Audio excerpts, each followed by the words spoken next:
It is the Bet Like Mike show, WinDailySports.com. My name is John Jansen, and usually I would say I'm joined by Mike North, but I think I'm going to call him after 2-0 and calling the game down to a T. Mr. Soccer, Mike North. How you doing? Great soccer day yesterday for you. I heard all you can do usually is when you talk soccer, you have to speak with a brogue or you have to speak with an English accent. No, you could just be a goofball like me and get lucky. I picked a draw yesterday, plus 215. Not only the draw, but you get the under too, didn't you? I mean, nailed it to a T. Yeah. So I picked them both, and then Johnny, you go 2-1. You got edged out in the one loss by the Dodgers. You had Miami for the first 5. They ended up winning the game. But what a day yesterday, 4-1. Folks, tell everybody about us. It's the best 20 minutes in sports, especially in sports wagering. Check everything out around the borders and everything else. Johnny J, if you will, and myself. We're just continuing to astound people in the market. I had a guy tell me one time, I said to the guy, I don't know, what's the service play? He goes, you are the service play now. That's what we're doing. We're the service play now. So we'll have your picks in 5 minutes. I got 3-4 ball games today. We got a soccer game later. No action on that today. I'm getting that while I'm ahead. Yeah. I never picked a tie. I never picked a tie in anything. I never said this game's going to tie. I've never been in that position. But you could win 2. I figured, my God, what I said yesterday, John, is if these are 2 of the best teams, then you can't be giving up 4 or 5 goals. You can't be a 3-1. And they played right into what I thought. Both excellent teams. It seems like after you play all that time, it's a shame you got to lose to penalty kicks. But the game's got to end at some point. Right. I mean, it is a shame because it's one of the worst ways to me a game can end. There's got to be something better than penalty kicks. But you're right. I mean, it could go on for hours if that's the case, you know? I never want to hear anybody tell me baseball's boring again. Ever. Ever. I will repeat myself. I've been watching soccer. It's pretty exciting. It doesn't matter if there's a high score or not. If it's 1-1, it's exciting. The next goal can kill you. But I will state once again, I don't ever want to hear anybody complain about baseball being too long or not enough going on. Okay? Because there's a lot of games where it's right in the middle of the field. Sometimes, I mean, yesterday, the goalies, I watched Ukraine the week before. Another winner for Mr. Soccer. I watched Ukraine the week before. It was like shots on goal all the time on both teams. Yesterday, Spain and Italy, it's sort of like any other sport, man. I mean, they squash you before you get close. They squash you before you get close. Yeah, it's not like even in hockey where there's about 20, 30 chances a game. There's only a few chances, but it's exciting. I will say I'm starting to love soccer more and more I get into, because it ends. It's only about 2 hours. And that's all you have to spend your time. Like it's for it to be so condensed and so on time. I absolutely love it. Right. It's not the NFL where you have 4 quarters, 15 minutes each. But the thing is, the last 2 minutes could take a half an hour to complete. Soccer's that running clock. It ends in about 2 hours, obviously 90 minutes, but extra time and both. So some of them can go maybe 2 hours, but that's about the time you're going to spend. And I love that. Baseball to me has always been the best sport until they ruined it recently with the 10th inning and stuff and the 7th inning. Oh, brutal. Yeah, just absolutely brutal because baseball is the only really major sport that has no clock. Right. Each team has their fair chances. Yeah, that's always been something appealing to me in baseball. Oh, it's great. And that's what's made. And, I read something the other day. They think they got to fix baseball. Baseball's the second most profitable sport in the world. Think about that, folks. You're playing every day, and some teams get 30,000 every day. You got an NFL team, you own a team, you got the big TV money, but you only got 8 games, 9 games at home a year. Baseball, you got 41 games. Wrigley Field. I'll just give you my hometown, 35, 40,000 strong every day. Are you kidding me? It's the second most profitable sport after the National Football League. Yeah, and baseball always benefits. It's not I wouldn't say it's a national, big There are people that love baseball nationally, but it's very regional. Like when the Phillies are good, Philadelphia fans will come out in droves. Chicago, obviously a big one with the White Sox and the Cubs. They will come out in bunches to watch it. It's a very regional sport, but still you can make money off of that, which they definitely. Well, I'll tell you what. I watched that golf match last night. How was it? I watched a little bit of it. I didn't get to it. It blew. It blew. It blew chunks. It was a vomit fest. It was a bucket fest. I don't care about Tom Brady and Aaron Rodgers as golfers. I really don't. And Aaron Rodgers, okay, besides the fact that a man with all that money could look homeless, okay, like he does, which is a trick. I can't complain too much about his hair. My hair is just as bad. Yeah, I'm not a fan of his. I've never been a fan of his. Brady's smooth. I enjoyed the first 3-4 holes. I didn't bet it. If I would have bet it, maybe I would have watched. But enough, okay? I mean, it was fun. I'm sure they'll do it again. But the fact is, the NBA was on. And, John, you said it. You didn't watch much of it. I'm anxious to see what the ratings are for that. I think, and if they held them. I don't know if there's many people. Right, I'm sure people use it as a warm up into the NBA Finals. But right. I imagine once the NBA Finals came on, everybody switched over because that's basically the TBS audience, TNT. That's all basically the NBA audience. So yeah, at least that's where the NBA games are broadcast. So I don't know. I imagine they lost a lot once the finals sipped off, or at least got close to it. That's just the way I'm looking at it. I'm looking at Aaron Rodgers yesterday, and I'm looking at Brady, and I'm going, okay, this is okay. Yeah, but to me, the match turned into something totally different than I wanted it to. I thought it was going to be a betting centric, like just get 2, maybe even 4 professional golfers and have them all bet each other on the course, and you can bet along with them. Like I thought it was going to be that betting centric, but it turned into this like celebrity golf event, which isn't exactly what I wanted it to be. Because I can't bet on Tom Brady and Aaron Rodgers golf game because I have no idea if they can play golf or not. Like I don't know anything about that. The tease questions about Anders is Aaron Rodgers going to be, like Tom Brady had this all planned out. He says, he's a leader of the Packers for now, or something like that. Yeah. It was okay. Brian Anderson asking him questions, the MC asking him questions. It was all right, but at times it got awkward. So I don't care if they ever have it on again. No, don't make it a celebrity golf event. That's, I think, my plea is don't make it a celebrity golf event. My favorite one was still the first one with Tiger Woods and Phil Mickelson. Basically, trying to one-up each other and be like, hey, close to the pin, betting for charity, but, close to the pin gets $1,000, something like that. That's what I wanted. That's what I thought the match would be, but it turned into a celebrity golf event, and I hate it. I don't really care to watch Tom Brady and Aaron Rodgers golf. I really don't care. Yeah, and you know what? I would tell you this. TNT, they used all their channels for this, okay? Yeah. They've spent a lot of money, there's no doubt. There was a lot of money to be made. Mm-hmm. I'm with you. I'd like to see the top 16 golfers play play a 1-week deal where each golfer has to put $1 million into the pot, okay? And then they play.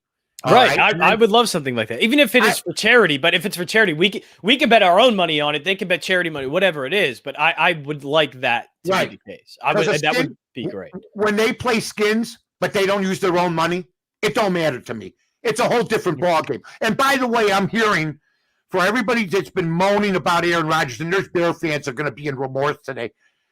I was right about this, and I'll continue to be right, I think, unless he loses his mind. Aaron Rodgers ain't going nowhere. The money's really. You don't think so? I don't think. I think the late word is he's not going anywhere. The Packers are standing firm. He's not really pushing it right now. Well, okay, so he doesn't go anywhere. Do you think he plays though for the Packers? I think he's going to play. Really? I can't believe he's going to give up. John, would you like to give up 100 of your salary?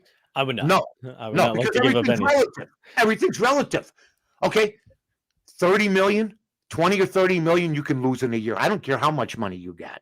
Okay, but we'll see. Maybe I'll be wrong about this. Yeah, I think he goes. I don't know in what capacity. That's what I don't know. I don't know if he just sits out the season. I don't know if the Packers trade him, because you're right. I think I agree with you in a way that the Packers do seem like they're going to stand firm here and not give in to any demand. Yeah. they're not going to give in to any demand. So it'll be interesting. It seems like both sides are definitely at different points, and we might be at a stalemate here. And I don't know how that's Aaron Rodgers, I think, will blink at the end. He's under contract. He could. He's under contract. And if he doesn't, good for him. Oh, Aaron's a different breed. We'll see what kind of different breed he is if he's going to lose $20 or $30 million. Now, one more topic here. Yeah. I watched ESPN TV this morning. They have a host, Alan Hahn, who's sitting in for Zubin. I don't know what happened to Zubin. I mean, there's two shows that are on in the morning. Vissen's Follow the Money. Paulie Howard hasn't been on in a month and a half. And Zubin, he hasn't been on in like 2 months. So there's different hosts hosting these things. I can't get it. I can't keep track. I never missed a day. I love being on. I couldn't. The first 5 years of my career, they wanted me to take vacation. I didn't want to go on vacation. I loved it so much. I still love it. But I heard this guy, Alan Hunt, not a bad guy, not a bad host, say that last night's game, the Bucks lost. So, of course, they're not going to look as good. Anthony Kupo, tremendous job playing, surprised everybody. Yeah, he did. Phoenix ends up covering. But he said basically that the Bucks would not be here had, Brooklyn and some other teams had no injuries, right? And I'm saying, okay, wait. They have a 2-time MVP. Okay, Alan, get to how Phoenix wouldn't be here now. Get to that point. Because it was basically about how Milwaukee wouldn't be here had everybody stayed healthy in the East. Am I inclined to believe that if the Clippers stayed healthy, if the Lakers stayed healthy, okay, and maybe another team or two stayed healthy, that the Suns were going to go and win that Western Conference anyway?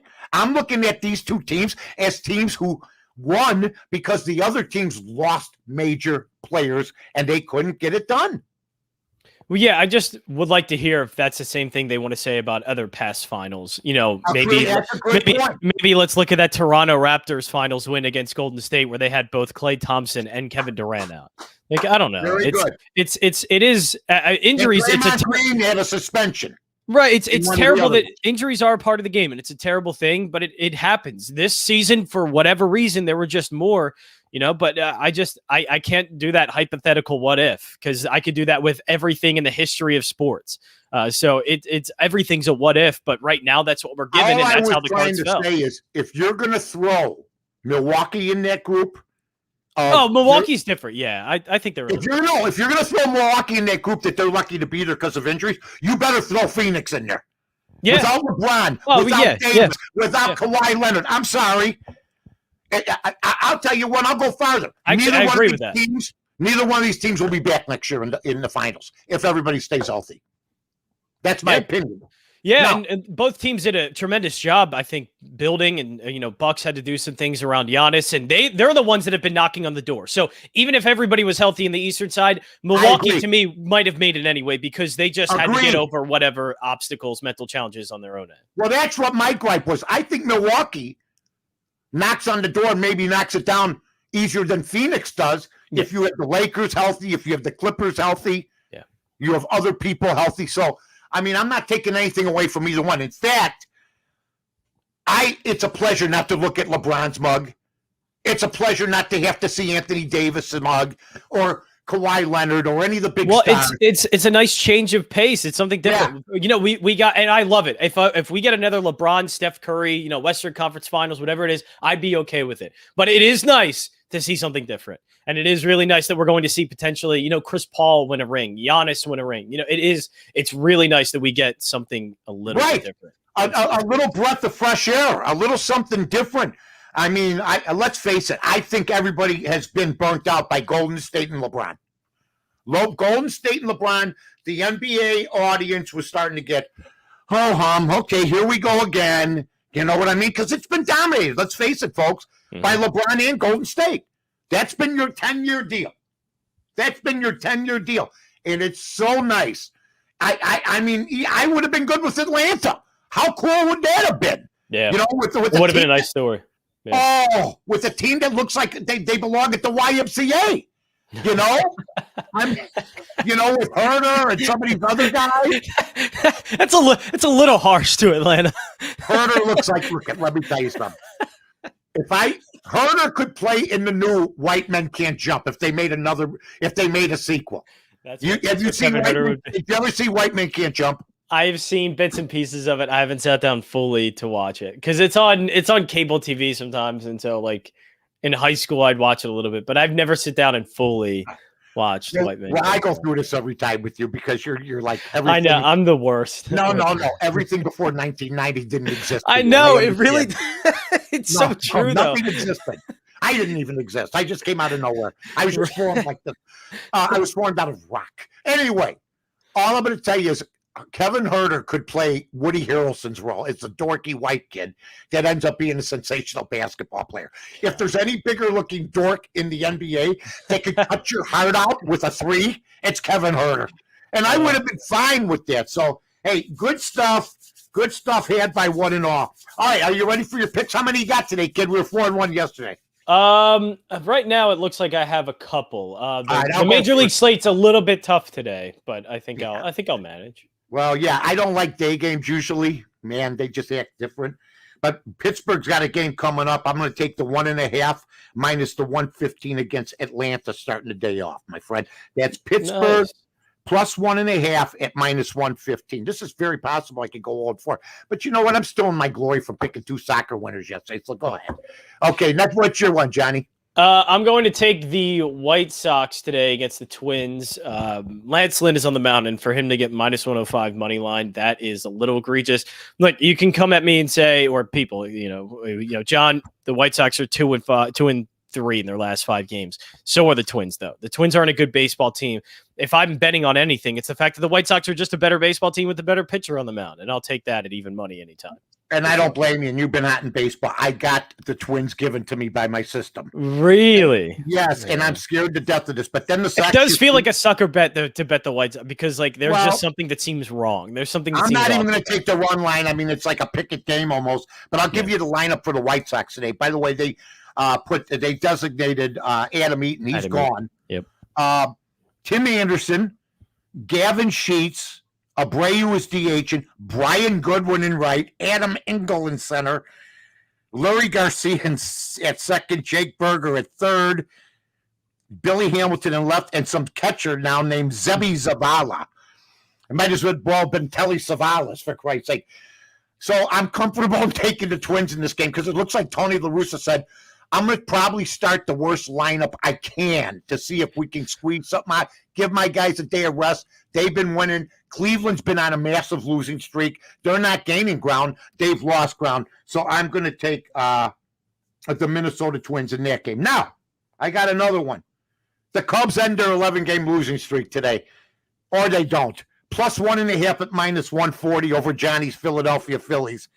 I think Philadelphia should win the game. The Cubs. That's good because I'm betting the Phillies. You're coming against me? Yeah, I don't usually like to lay. Isn't this funny? You got the Sox, you got the South Side team, and I got the North Side team in Chicago. Okay. So you're betting the Phillies, right? Yeah, I'm betting him. Wheeler's on the mound in minus 148. I'll take that. Yeah, Alec Mills just is he won for me last Friday. But this is I got a 1.5. Right. Yeah. And I just don't know if he's able to hold this Phillies lineup down at the moment. They're playing really well. Look, can I see the Phillies offense cooling down? Only a couple of runs, sure.